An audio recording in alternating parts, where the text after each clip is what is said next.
North Korea currently has arguably the worst economy in the world. However, this hasn't always been the case. In fact, it held the title of Asia's most industrialized country, consistently outperforming South Korea for decades. North Korea became insanely poor due to a combination of factors and mismanagement. How did North Korea go from being an ideal socialist state to being the world's worst place to live? Join us on this informative journey as we try to uncover the key reasons that contribute to North Korea's extreme poverty, making it one of the poorest countries in the world. At first glance, this picture might show a group of healthy, cheerful North Koreans who appear satisfied with their regime and way of life. But if you look closer, you'll see their lives in all their brutal reality. Stay tuned until the end to find out the truth behind the facade. Up until August 15, 1945, Korea was a single nation. On that day, Japan submits, and World War II is formally over. Korea, which had been occupied by Japan since 1910, was split into two parts. The Russians are in charge of the North, and the Americans are in charge of the South. It was originally planned to unite Korea once more, and attempts were made by both Russia and the US to rule it jointly. But there was too much mistrust between the capitalist Americans and the communist Russians. 3 years after the war's end, two states were formed: a Socialist People's Republic in the north, backed by Russia, and a Democratic Republic in the south. The scarcity of food inside North Korea's borders is one reason for the country's poverty. The prevalent poverty in North Korea has led to severe food shortages, which have become a recurring cycle. The ongoing food shortages in North Korea are getting worse. The nation is at its lowest point since the arduous March famine in the 1990s, which killed hundreds of thousands of people and caused widespread starvation. The famine had a long-lasting impact and made the nation dependent on foreign aid to feed its people. How did the government solution to North Korea's 1996 famine lead to catastrophic consequences? In 1996, North Korea was going through one of the greatest famines any industrialized country had ever seen. However, the government's top leadership came up with a solution to this problem. They began a widespread push to breed mountain goats in the hard, hilly north, flush with the bushes they graze on. It appeared to be the ideal strategy for obtaining additional food for the area. The number of goats tripled in 2 years. But the goats quickly devoured the bushes that helped hold the loose mountain soil together during the heavy rains every year. In the absence of these bushes, the outcome was significant mudslides, which left the agriculturally productive territory in ruins and the coal mines completely flooded. 5 to 10% of North Korea's whole population died in just 4 years. This, however, is only one instance of an unwise decision made in a nation that possibly has the worst economy in modern times. Even if food were distributed fairly, the ruling class and military would be given priority. According to national and international research organizations, North Korea could have purchased more than 1 million tons of food. This quantity is thought to be sufficient to cover the country's annual food crisis. However, instead of allocating funds towards food supplies, the money was spent on launching missiles last year. How does North Korea's claim that it offers free universal health care contrast with the disturbing depiction by defectors? North Korean healthcare, or rather sick care, is another reason why North Korea remains in a state of poverty. Officially, healthcare in North Korea is free and guaranteed for everyone. North Korea asserts that it offers free universal healthcare through a national medical service and health insurance system. Yet, defectors challenge this claim, stating patients must pay for healthcare. They allege the upper class receives better care than ordinary citizens, and that how much money a patient has determines whether they live or die. Amnesty International is a non-governmental organization based in the United Kingdom that focuses on human rights. Citing interviews with North Korean defectors, their report depicted hospitals lacking heat or electricity, forcing doctors to work by flashlight or candlelight.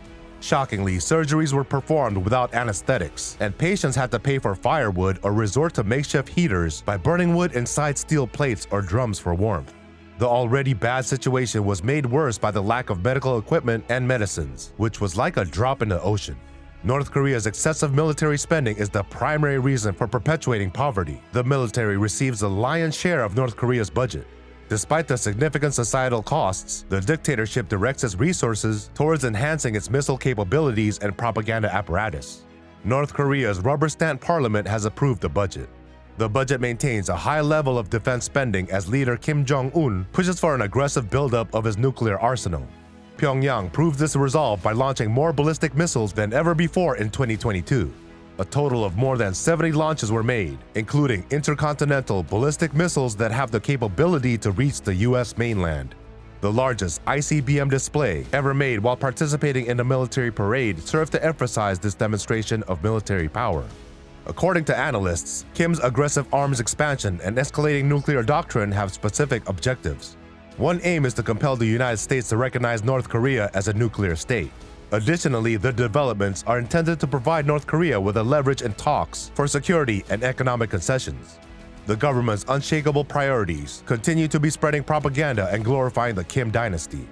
Additionally, they established strict controls over its populace, despite omitting the struggles faced by common North Korean citizens. Near the end of the 1960s, as the Cold War intensified, the over-reliance on heavy industries and the use of significant labor movements would be further challenged.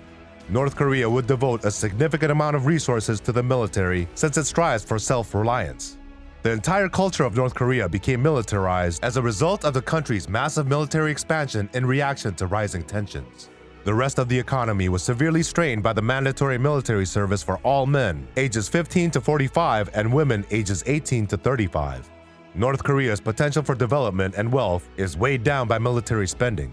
It prevents economic progress from soaring like a majestic eagle across the skies. Even when Cold War tensions eased in the 1970s, North Korea began to take out mountains of debt to finance additional heavy industry and a military buildup. This led to the next major mistake. In the 1970s, the concept of lending to North Korea was acceptable to Western European countries. A fertilizer factory was constructed using an $80 million loan from the French. Additionally, $400 million was borrowed from Japan for heavy plant equipment and $160 million from the United Kingdom to construct a cement factory. North Korea accumulated $1.2 billion in debt in just 5 years that it was unable to repay. As a result, by 1976, no nation would provide credit to North Korea. North Korea's debt-ridden economy collapsed like a tightrope walker without a safety net. Early in the 1990s, North Korea's economy was still incredibly unbalanced. It had not made any meaningful efforts to pay off its debts and was spending a significant portion of its budget on the military. Similar to the years following the Korean War, it continued to rely significantly on other socialist nations for both funding and food. The world was evolving at lightning speed. In late 1991, the Soviet Union finally collapsed as a result of political liberalization and a failing economy. China, which was reforming, now viewed North Korea more as a nuisance than as an ally.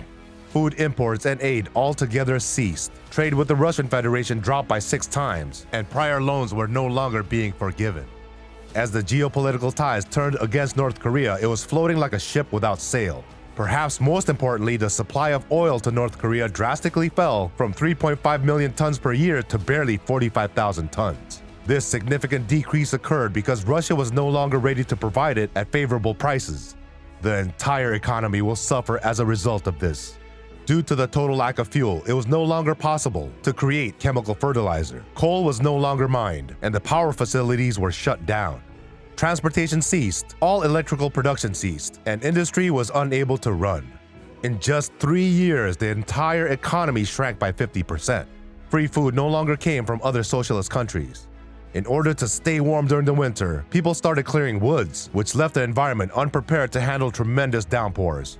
The remaining farmlands were destroyed by floods and mudslides, along with the goat breeding program during historic rainfalls.